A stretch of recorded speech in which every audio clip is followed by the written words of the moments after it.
Evangelho de Jesus Cristo segundo relatou João, capítulo 6, a partir do versículo 60. É uma leitura bem extensa, portanto, nós vamos para o final, para a conclusão do capítulo 6.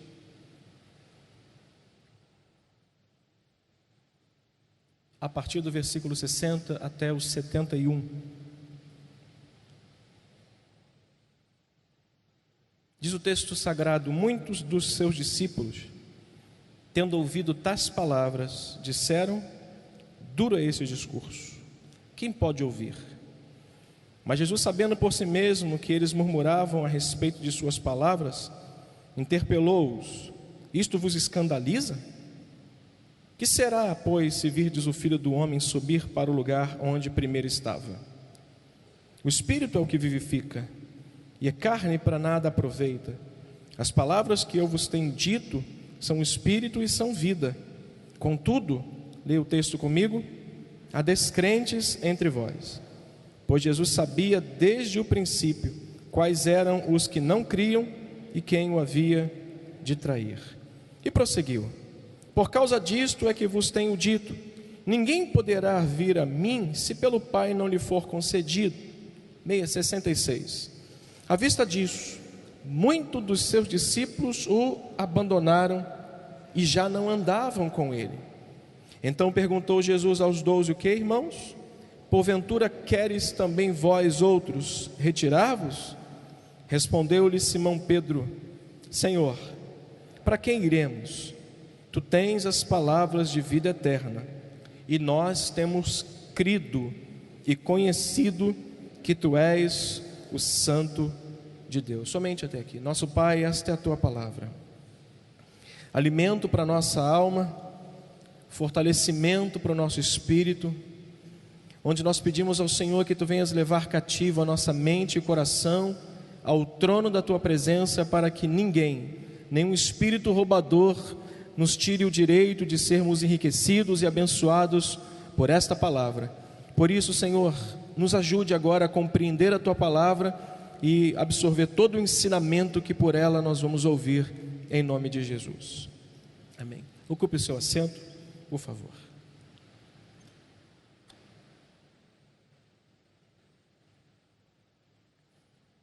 Bispo Rubem tem tratado aos domingos pela manhã sobre os fundamentos da fé cristã, capítulo 5, 6 e 7 de Mateus. Tem falado das portas, tem falado dos caminhos. Então ele vai seguir a linha de raciocínio, mas hoje eu gostaria de alguma forma poder cooperar com os irmãos com esta palavra. Nunca tive a pretensão de querer falar alguma coisa além ou aquém daquilo que já tem sido dito nesse altar aqui aos domingos pela manhã, mas de alguma forma poder cooperar com os irmãos com uma palavra de direcionamento, uma palavra que venha te ajudar a firmar os seus pés dia a dia no Evangelho, uma palavra que possa te fazer olhar para o Evangelho genuíno de Jesus, que graças ao nosso bom Deus tem sido pregado ao longo desses 36 anos nessa igreja. E às quartas-feiras eu tenho falado um pouquinho sobre o Evangelho do capítulo 6, o Evangelho de João, capítulo 6. Mas no domingo passado à noite, eu intitulei a reflexão dizendo dos 3 sermões, das 3 pregações que Jesus, 3 evangelhos que Jesus recusou a pregar ao longo do seu ministério, que foi tão curto, 3 anos. Eu preguei sobre os 3 evangelhos que Jesus jamais aceitou a pregar. Ele não aceitou pregar um evangelho onde o homem se constitui protagonista da história, onde o homem é o centro. Jesus não aceitou pregar um evangelho onde o homem acredita ser ele o protagonista da história, a principal peça, fundamental peça de um evangelho, de uma igreja onde a glória tem que ser direcionada a Deus, o louvor tem que ser direcionado a Deus, e Jesus recusa-se a pregar este evangelho. Eu usei o capítulo 4 do evangelho de Mateus e disse do evangelho humanista, o evangelho onde o homem busca ser o centro das atenções, o centro de tudo. O segundo evangelho que Jesus recusou-se a pregar foi o evangelho triunfalista, o evangelho onde o homem acredita que por meio da fé ele não vai passar pelas tribulações dessa vida, ele não vai experimentar fracassos, fraquezas durante a sua jornada com o Senhor. Esse evangelho Jesus se recusou a pregar, e por alguns momentos os seus discípulos intentaram a dizer a ele: não, de modo nenhum, o Senhor vai ter que passar pela cruz. Ou seja, cooperaram um pouquinho com a ideia de um evangelho triunfalista, de um evangelho que o homem não tem que sofrer, ou seja, pare de sofrer. Um evangelho onde nós damos uma ordem a Deus e Ele é determinado a fazer aquilo que nós desejamos fazer. E essa proposta não foi colocada por nada mais, nada menos que por Satanás, onde ele sugere a Jesus que ele dê ordem, manda que esses pães transformem-se, essas pedras transformem-se em pães, e tudo está resolvido. Ele leva Jesus a tentar pregar um evangelho humanista, aonde eu mencionava um exemplo de que se uma pessoa hoje, um pastor hoje orar por alguém, e esta pessoa for curada, um paralítico andar, eu creio que Deus ainda faz milagres. Você pode concordar comigo? Eu creio que ainda Jesus cura paralíticos, Ele cura enfermos, Ele cura pessoas que estão com câncer em estado terminal. Então, se um homem talvez impuser as mãos sobre alguém e essa pessoa for curada, essa pessoa é endeusada, essa pessoa ela é glorificada no meio, num contexto de igreja, onde as pessoas vão olhar: este é o cara. Quando na verdade Jesus se recusa a pregar esse evangelho, o evangelho que não remete à glória a Deus, um evangelho que não leva as pessoas a entenderem que na caminhada com Jesus nós vamos passar por tribulações, nós vamos passar por sofrimentos. Paulo ele foi muito claro a Timóteo, dizendo que a piedade no evangelho, a caminhada piedosa, a caminhada de um crente piedoso vai remetê-lo a uma vida de lutas e perseguições, vai remeter a esse crente fiel e piedoso a uma vida de lutas, uma vida de adversidades. E o outro evangelho que Jesus recusa-se a pregar foi o evangelho oportunista, que é um evangelho que também tem sido muito pregado pelas igrejas mundo afora. Um evangelho onde você não pode jamais perder as boas oportunidades, ou seja, devem ser aproveitadas não importando o seu valor ético ou moral. Ou seja, você agora tem a oportunidade de ter aquilo que você deseja. Eu jamais, com espírito crítico ou de chocarrice, eu iria falar uma coisa que eu vou falar agora, mas recebi um e-mail de um amigo muito cuidadoso, um homem de Deus.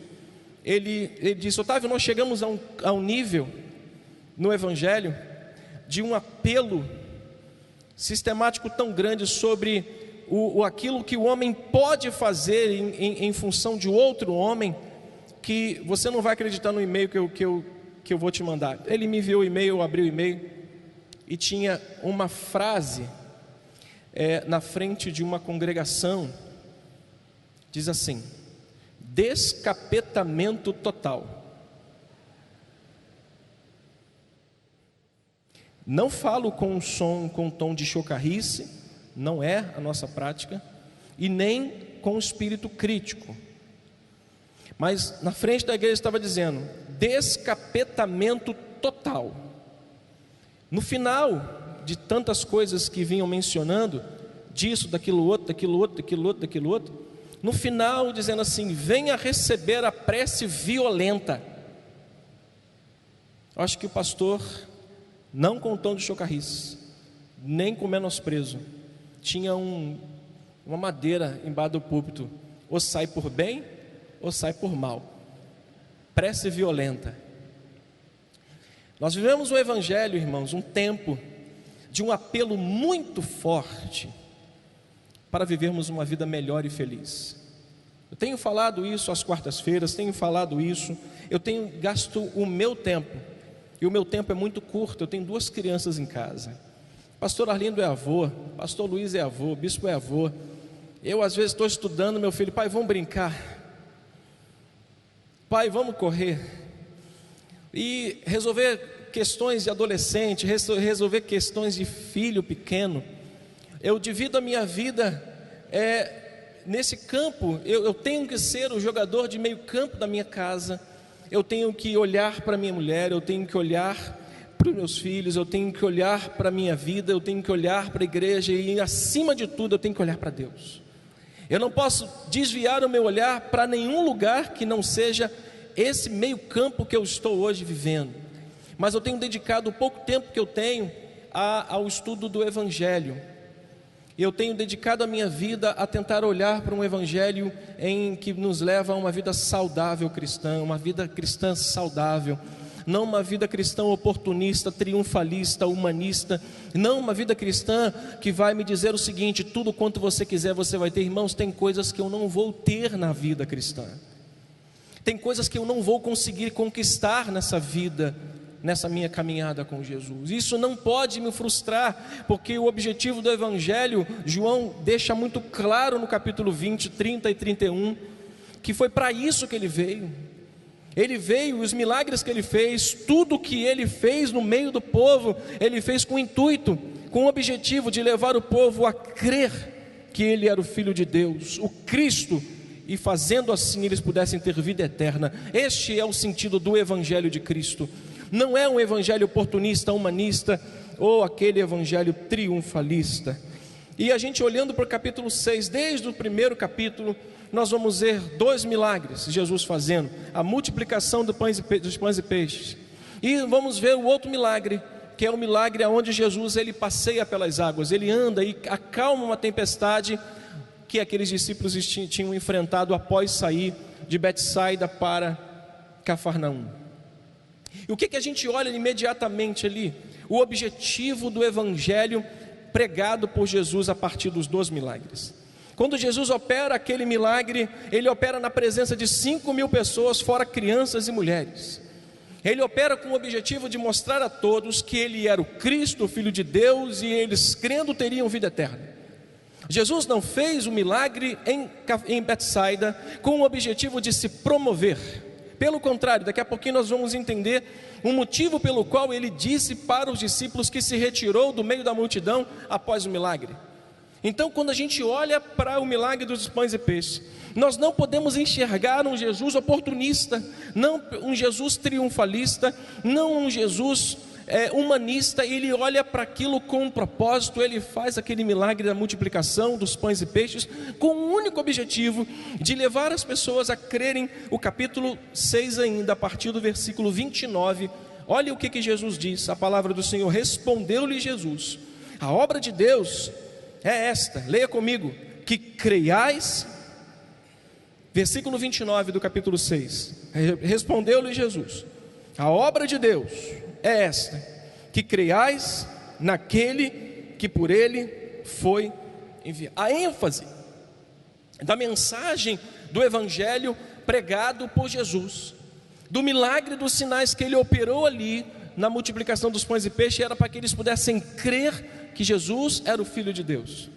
Mas só que tem um detalhe importante: o objetivo daquele milagre foi completamente entortado, se assim eu posso dizer. Ele foi completamente entendido de forma equivocada por aqueles que o receberam. Foi equivocado a intenção, não, foi equivocada a interpretação do que Jesus tinha feito, porque Jesus tinha operado o milagre a fim daquelas pessoas crerem no Evangelho e crerem nele. Mas aquelas pessoas olharam para os pães e peixes e disseram: opa, é a oportunidade que nós temos de não nos faltar mais nada. Nós temos pão agora porque Jesus está conosco e não vai faltar mais pão, não vai faltar peixe, não vai nos faltar sustento. Só que Jesus, naquele momento, ele sai do cenário e ele se reporta a um lugar só, ele se reporta à solidão. Ele vai lá para o deserto ou vai para o monte orar, versos 14 e 15 do capítulo 6. Quando ele se depara com essa realidade, que eles estavam querendo arrebatá-lo para constituí-lo rei, ele envia seus discípulos a sair dali para um lugar deserto, ou para o outro lado de Cafarnaum. E eu falava numa quarta-feira que às vezes Jesus permite que a gente saia de um lugar aonde nós estamos vivenciando milagres e nos coloca no lugar em Cafarnaum que vai nos remeter a uma tempestade. Para quê? Para mostrar a nossa incapacidade de vivermos uma vida sem Ele. Primeiro ele vai mostrar que o objetivo não era aquele, tirou eles de Betsaida, coloca eles em Cafarnaum, para mostrar a total incapacidade do homem de viver sem Ele. Milagre não sustenta a vida cristã. Eu não posso fixar os meus olhos no valor de um milagre. Ele é importante, sim, Jesus fez muitos. Ele curou enfermos que logo após o milagre o seguiram, mas Ele curou enfermos que logo após o abandonaram.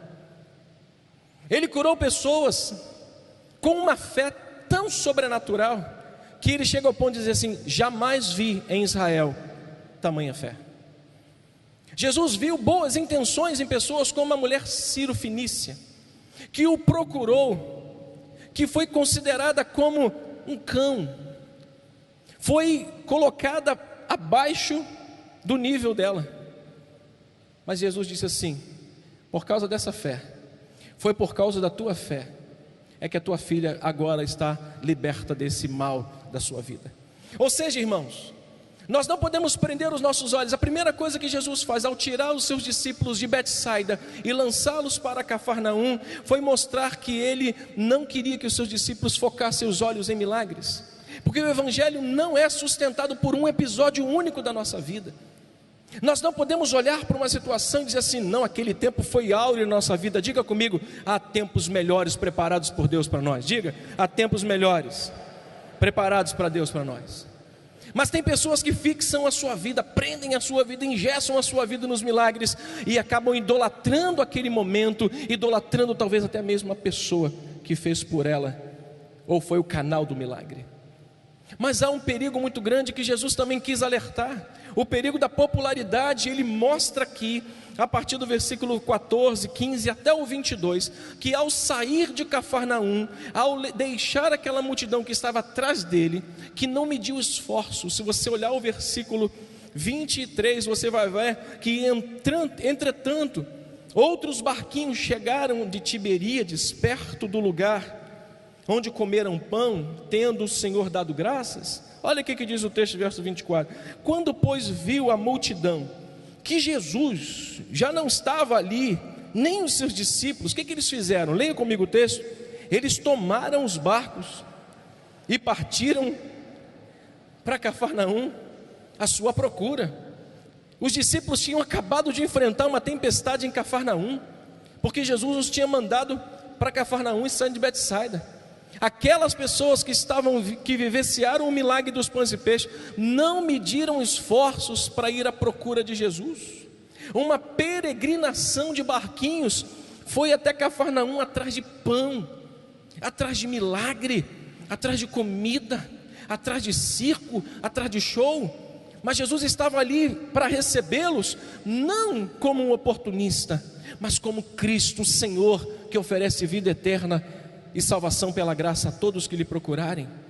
Meus irmãos, quando Jesus se depara com a realidade que queriam arrebatá-lo, ele se esconde, ele vai embora, ele vai para um lugar deserto, ele vai se esconder em oração. Ele está nos ensinando que popularidade é um perigo.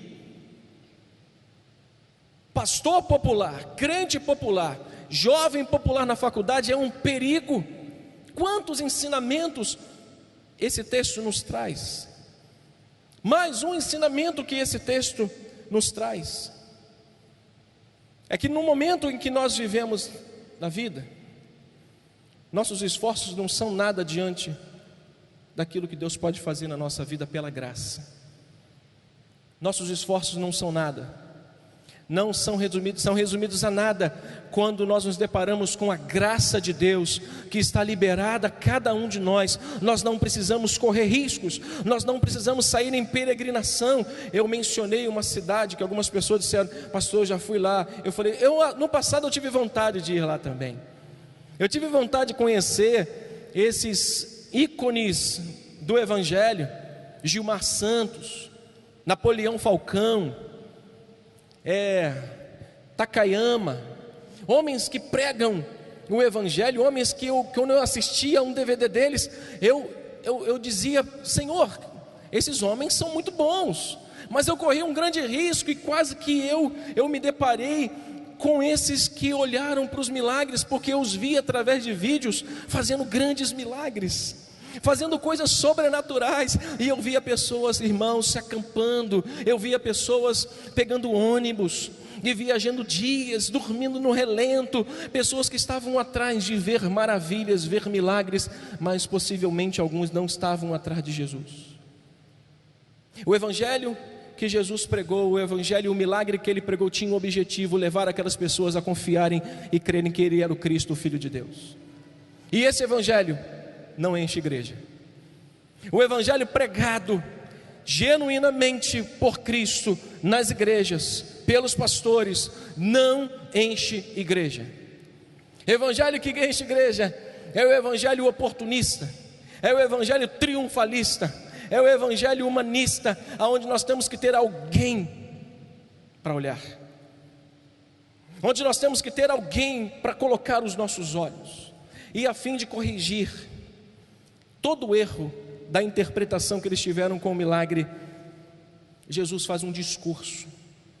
O capítulo 6, a partir do versículo 22 até o 59, nós não vamos ler, é um discurso, é uma pregação, para corrigir a ideia errada de que crente tem que viver a sua vida, ou precisa viver baseada em milagres. A minha vida já é um milagre.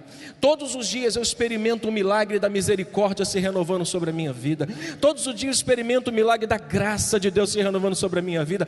E de quebra, todos os dias eu experimento Deus me dando vida, me dando saúde, me dando a oportunidade de olhar para os meus filhos, me dando a oportunidade de firmar os meus pés no Evangelho e dizendo assim: mundo, eu não quero mais você, eu não me interesso mais por você. Todos os dias eu vejo esse milagre renovando-se sobre a minha vida. Eu não preciso de viver atrás de milagre, atrás de sinais, porque os sinais vão acompanhar os que confiam nele, vão acompanhar os que creem nele. Irmãos, você não precisa, irmãos, vocês não precisam, nós não precisamos de ir atrás dos sinais. Eles seguem os que obedecem, os que confiam na palavra, genuinamente na palavra de Deus. Somente isso. E a fim de corrigir essa ideia errada, ele discursa, e o seu discurso é duro, o seu discurso é veemente, o seu discurso não passa a mão na cabeça. Tadinho, pegaram o barquinho, atravessaram Cafarnaum, mar de Tiberíades, coitado deles. Jesus olha para ele e diz assim, depois da pergunta que eles fizeram: quando você chegou aqui, Senhor? Quando é que foi que o Senhor chegou nesse lugar? Porque nós estávamos em Betsaida, nós vimos os milagres e de repente o Senhor saiu. Todos estavam querendo ficar próximos do Senhor e o Senhor fugiu. E nós viemos à sua procura, onde é que o Senhor estava? Jesus responde a eles no versículo 25, 26, olha a resposta de Jesus: em verdade, leia comigo, em verdade eu vou dizer uma coisa para vocês: vocês me procuram não porque vocês entenderam os sinais que eu fiz, mas porque vocês comeram os pães que eu multipliquei. O discurso dele não é fácil. O discurso dele é um chutezinho, aquele escarpão bico fino, na canela. É um discurso que não massageia o ego. Não é um discurso que enche igreja. Não é um discurso que leva as pessoas a falar assim: vou voltar no domingo que vem que tem uma bênção para mim. É um discurso que mostra a realidade de quem quer seguir a Cristo. Que quem pensa que seguir a Cristo vai viver uma vida sem dor, não deve seguir a Cristo. Uma vida cristã que se remete à ideia de querer ser grande, não tem lugar para você no Evangelho. O Evangelho não traz a ideia para ninguém ser grande. E Jesus repreende isso quando dois irmãos chegam a Jesus. Em uns textos diz que eles chegaram, outro texto diz que foi a mãe deles que chegou. Quando a mãe de João, discípulo amado, e de Tiago, lembre desses dois nomes, Disseram para Jesus: Senhor, quando vieres o teu reino, a ideia é o seguinte: quando o Senhor estabeleceu o seu reino aqui, não era lá. Quando o Senhor estabeleceu o seu reino aqui, faz com que o meu filho sente um à tua direita e outro à tua esquerda. Jesus disse assim: você não sabe o que vocês estão pedindo. Ele disse: não compete a mim. Jesus está dizendo: eu não posso fazer isso. Não, ele pode, ele é Senhor. Mas diz: não compete a mim fazer isso, mas aquele a quem Deus, o próprio Deus, estabeleceu. Mas eu vou dizer uma coisa para a senhora, olha, parafraseando: seus filhos, eles vão ser o primeiro e ser o último. Quem foi o primeiro mártir dos discípulos? Passado a fio de espada. Quem foi? Atos 8. Não abra não. Quando a perseguição da igreja se inflamou, o pedido daquela mãe foi o seguinte: faça com que um dos meus filhos seja o da direita. O da direita era sempre o primeiro, o da esquerda entendia-se que era sempre o último. Sabe quem foi o primeiro a morrer? Tiago, a fio de espada. Sabe quem foi possivelmente o último? João, na ilha de Patmos. Às vezes nós vivemos um evangelho entendendo de forma errada, pedindo as coisas sem compreensão exata do que estamos pedindo, sem um firme propósito pelo qual foi estabelecido o evangelho. O evangelho não serve para me fazer feliz, serve para me salvar. Vida fácil, o evangelho não promete. Vida de sucesso, o evangelho não promete. Agora, vida de servo tem para você. Diga amém. Quantos servos podem dizer amém? Então Jesus está dizendo: olha, eu não vou dar grandeza para ninguém. Se eu der, eu dou para o serviço, não para a honra. Quer ser grande? Sirva. A fim de corrigir esses discípulos, ele mostra um discurso duro de se fazer, que ao fim dele, os discípulos decidem uns ficarem e outros irem embora. Lembra de Asaf, Salmo 73, 7,3, lembra de Asaf? Lembra dos 3 primeiros versículos? Quem lembrar dos 3 primeiros versículos, Círico vai dar uma caixa de bombom. Quantos lembram aí, sem olhar na Bíblia? O diácono Círico já tem que dar uma caixa de bombom para o pastor Arlindo, está com a Bíblia aberta já. Salmo 73, abra por gentileza lá novamente, nesse salmo. 3 primeiros versículos.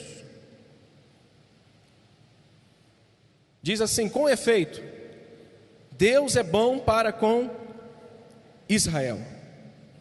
Aí ele diz: quanto a mim, leia comigo, quanto a mim, porém, quase me se resvalaram os pés. Aí olha a afirmação que ele faz: pouco faltou para que eu desviasse os meus passos. Por quê? Porque eu estava invejando os arrogantes ao ver a prosperidade dos perversos. Sabe por que muitas igrejas estão, ora, muito cheias e ora, muito vazias? Por causa da perspectiva errada que as pessoas têm do evangelho. Se o evangelho me proporciona paz, felicidade, prosperidade e alegria, é aqui que eu vou ficar. Desculpe-me, sem espírito de chocarrice, descapetamento total, fim dos meus problemas, é aqui que eu vou ficar. Muitas pessoas, ao olhar para isso e não ver que nós somos salvos pela graça de Deus, e isso somente, que somos pecadores salvos pela graça, e isso para elas não é o bastante para a sua vida. Quando elas olham e não tem aquilo que lhes oferece, elas saem das igrejas. Asaf, ele olhou um músico da casa de Deus, um responsável por uma academia de música, responsável em cuidar da próxima geração de músicos que estariam prestando culto ao Senhor no templo. Asaf tinha um conhecimento de quem era Deus, porque ele foi músico junto com Davi e possivelmente junto com Salomão. Asaf tinha uma compreensão exata de quem era Deus. Ele adorava a Deus no templo. Ele ajudava a outra geração a se preparar para serem adoradores do Senhor no futuro. Ele tinha um conhecimento de quem é Deus. Só que o problema dele foi tirar os olhos de quem é Deus e colocar os olhos dos perversos. Aí ele começa a considerar que Deus era bom com os outros, não com ele. Ele diz: com efeito, Deus é bom com Israel. Quando não acontece alguma coisa em nós, na igreja, Deus é bom com o Arthur, Deus é bom com o Zé, comigo não. Esse evangelho não está causando um efeito transformador na minha vida, que muda completamente o contexto da minha prosperidade. E meus irmãos, e é uma das coisas que nós vamos aprender nesse texto, é que o evangelho precisa ser seguido por motivações reais. Diga comigo: o evangelho precisa ser seguido com motivações reais e verdadeiras. Muitas pessoas estão vivendo mal dentro das igrejas por terem criado expectativas erradas sobre o evangelho de Cristo. Pessoas estão vivendo mal. Não é um discurso ofensivo, mas uma realidade. Pessoas estão vivendo mal, abaixo das expectativas de um cristão. Talvez, como Asaf, estão quase se desviando os passos. Estão quase abandonando a caminhada cristã, a carreira cristã. Vivendo mal, porque criaram expectativas erradas quanto ao evangelho. E o discurso de Jesus, a palavra pregada, serviu para peneirar aqueles que estavam ali por causa dos pães e aqueles que estavam ali por causa do evangelho que Cristo pregava. A palavra pregada é uma peneira nos nossos corações, que vai descortinar de fato a intenção do nosso coração, de qual é o evangelho que nós estamos querendo, ao qual a expectativa que nós estamos colocando no evangelho. É o evangelho de milagres, é um evangelho que nos remete à vida eterna. Aí Jesus prega esse discurso veemente, poderoso. Pessoas estão abandonando a caminhada cristã, irmãos, por estarem apoiadas na falsa ideia de que o evangelho mudaria tudo na sua vida. Não, depois que eu for para a igreja. Não, geralmente eles não fazem isso. Quem faz isso é a gente. Quem faz isso somos nós. Nós pegamos uma pessoa mal, lá fora, vivendo mal no seu casamento, vivendo mal na sua empresa, vivendo mal emocionalmente, vivendo mal sentimentalmente, e a gente diz assim: vamos lá na igreja, porque lá o culto é uma bênção. Vamos lá, que Deus vai mudar o seu casamento. A pessoa cria uma expectativa tão errada sobre que aquele dia, naquele culto, aquele pastor vai ser usado para pregar uma palavra que vai mudar o seu casamento, como se nós tivéssemos o poder de mudar o casamento de alguém. Aí o que acontece? A pessoa vem para a igreja com o intuito de querer mudar o seu casamento, com o intuito de querer mudar a sua vida sentimental, de querer mudar a sua vida financeira, e ele descobre que ele é um pecador, salvo pela graça. A pessoa vem com a expectativa de dizer assim: bom, agora vai ser, já tentei tudo. Já fui aqui, já fui ali, já fiz aquilo outro, já participei de grupo assim, de mesa branca, mesa rosa, já participei de tanta coisa, mas agora vai. A irmã disse que Deus mudou a vida dela. Não quero dizer que Deus não mude. Deus muda. Mas a pessoa vem com tanta expectativa, e quando chega na hora da mensagem, o pastor Arlindo prega dizendo assim: você é um pecador que é condenado à morte, você é merecedor do inferno, mas Jesus quis salvar você pela sua graça. Aí a pessoa diz: é só isso? Mas não vai mudar meu casamento isso? Não, seu casamento vai mudar quando Jesus salvar você, quando Jesus transformar a sua vida, quando Jesus transformar o seu coração, quando você entender que você não está aqui por causa do seu casamento, mas por causa da sua alma que está perecendo no inferno.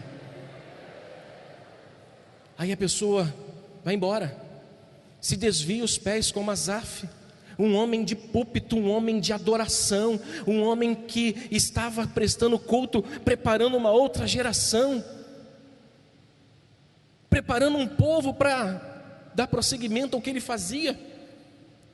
e se remete, aí se depara com uma mensagem que ele é um pecador, que você está em trevas, e a tua condição é essa, meu irmão. Sem Jesus você está perdido em trevas. E a proposta de Jesus nessa manhã para você não é um milagre no seu casamento, é um milagre na sua vida, a salvação eterna da sua alma perdida e condenada. Aí as pessoas estão abandonando. Não podemos viver um evangelho presumindo ser uma religião que endireita e moraliza tudo. Vou para a igreja agora. Vou para a igreja. As coisas vão mudar lá em casa. As coisas vão melhorar na minha casa. Vou moralizar tudo. Os 2 discípulos de Jesus viram que Jesus tinha que passar por Samaria, uma cidade onde ele não era bem quisto.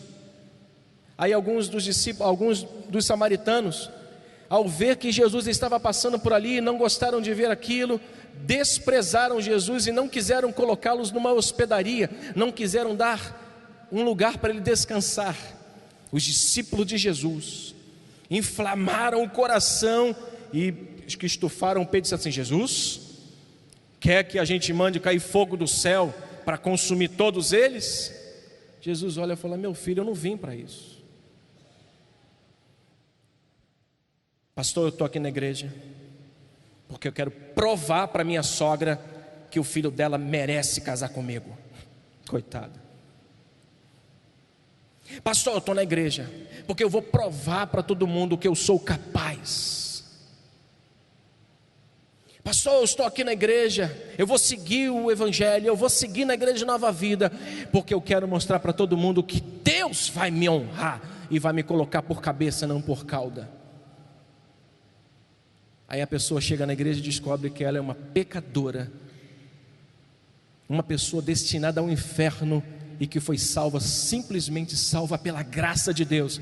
Ela diz: vai ser difícil estar por cabeça na minha vida. A pessoa se depara com essa realidade e abandona. O evangelho de Cristo não é verdade porque as coisas funcionam, mas porque é verdade, simplesmente verdade. O evangelho de Cristo não vai resolver nossos problemas depois que nós nos convertemos. Pode ser que eles se agravem. Tem problemas que eu enfrentava na minha vida antes de me converter, que agora, como cristão, elas se agravaram. Mas como pastor, pessoas que não me queriam talvez tão bem, hoje ao me ver no evangelho me querem muito menos. Crente, piorou a situação. Sua vida não vai mudar porque você se converteu. As pessoas não vão olhar para você e vão te reverenciar porque você é crente. Mas Jesus, pode ter certeza, na sua vida vai fazer toda a diferença para essas pessoas, quando elas verem a sua transformação e vão dizer assim: verdadeiramente Deus fez uma obra na vida daquela pessoa, e eles vão glorificar o nosso Deus que estás nos céus. O evangelho não é para nos fazer bem, mas nos faz para nos fazer crentes e salvos em Jesus. Eu vou finalizar com o outro aprendizado que eu tiro desse discurso de Jesus. É que quando nós seguimos, nós precisamos segui-lo ciente de que não será fácil a caminhada. Você pode dizer comigo: eu preciso crer, aliás, eu preciso saber que a minha caminhada com Cristo não será fácil. Marcos capítulo 8, a gente encerra. Queria convidar os irmãos da música, por gentileza. Marcos capítulo 8.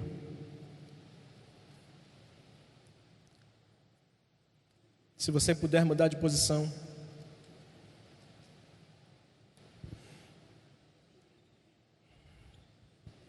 versículo 31. Eu estou em Mateus, deixa eu ir para Marcos rapidinho.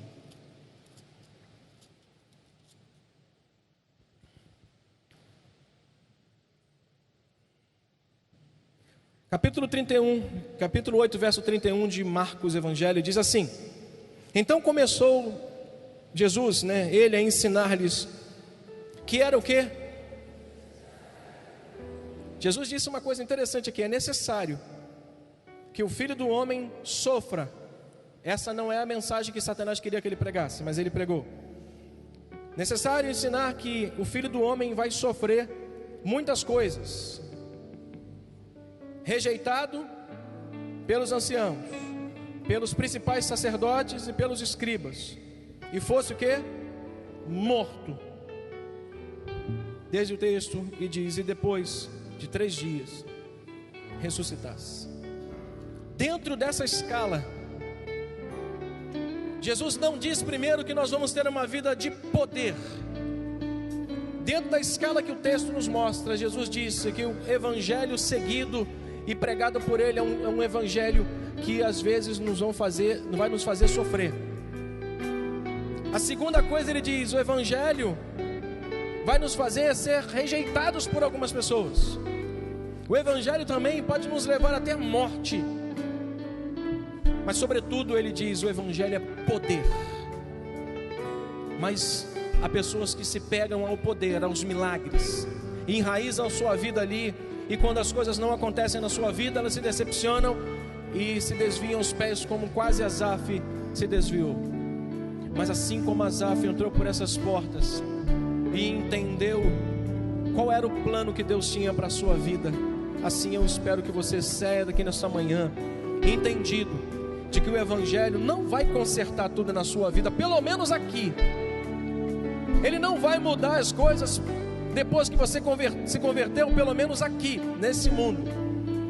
Queria que você saísse daqui nessa manhã entendendo uma coisa: que a perspectiva errada leva a uma vida de fracasso, de frustração. Entenda isso. Quando você coloca a perspectiva no evangelho de forma errada, você vive uma vida depressiva, você vive uma vida aquém das expectativas de Deus. Mas quando nós olhamos para o evangelho com uma expectativa da eternidade, o capítulo 21 de Apocalipse 3 e 4 vai dizer: e eu ouvi uma grande voz que dizia: eis aí os novos céus e a nova terra, as coisas velhas vão passar, tudo vai se fazer novo, e dos seus olhos eu vou enxugar toda lágrima. Aqueles sofrimentos que você vivia na terra vão acabar aqui, mas enquanto aqui estivermos, irmãos, é esse evangelho que nós temos que viver e pregar. O evangelho que nos leva a crer no Filho de Deus, e crendo receberemos vida eterna para a glória de Deus.